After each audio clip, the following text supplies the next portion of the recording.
Right, hello.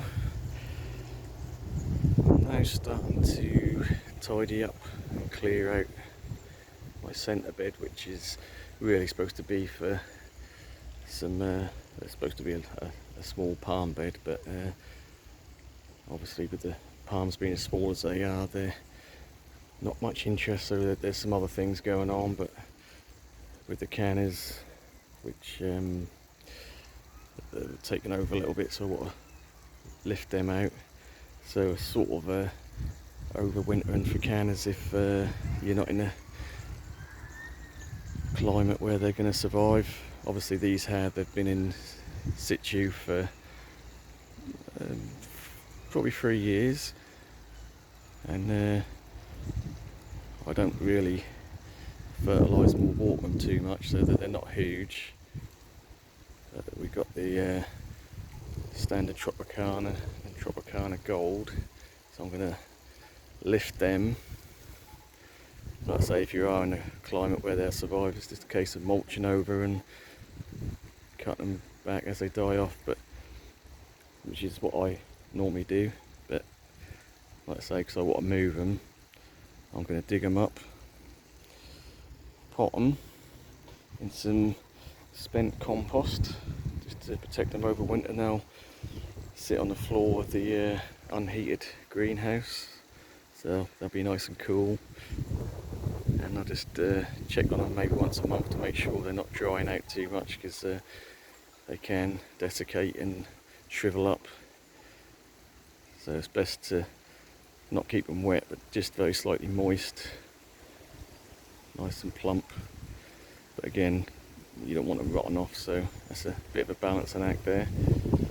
In fairness, I have previous years when I've moved cannas or wanted to get them started off early, I've potted them up and left them, not watered them once, and they've been fine. As soon as the temperatures do start warming up, you can splash a bit of water on them and they soon get going again. But yeah, so this is the plan to move the cannas. I'm going to leave the pink china at the front there and the Colocasia escalente, that'll be staying in the ground. That's still, at the moment, still growing, so we've got some temperatures next week so I'm not going to cut them back just yet. We're going to leave them, but I do want to move these cannas just to clear the bed a bit.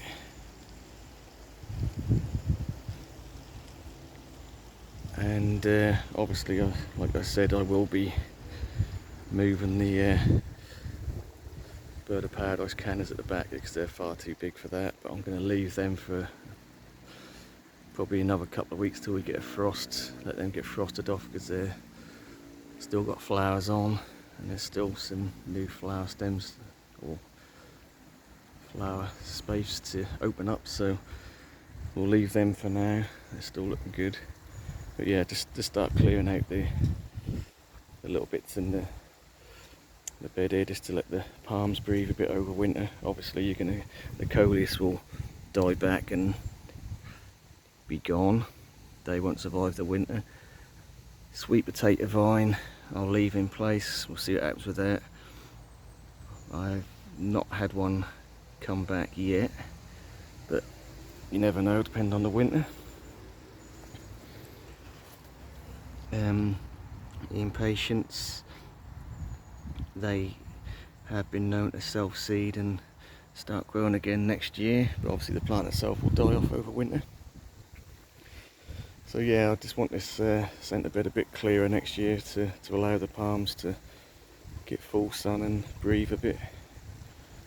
So if I do plant any annuals in there, it will be probably just stuff like impatiens or just something low growing, so it doesn't block the light too much to the palms themselves. So I'll leave it there for that one. I think the next one I'll do is the Onsate bananas, how I dig them up. I've already taken one out, so this is where this exact spot here is where the green Onsate was.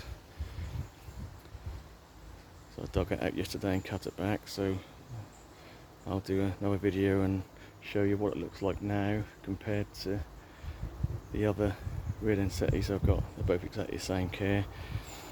Right, leave it there. Thanks for watching.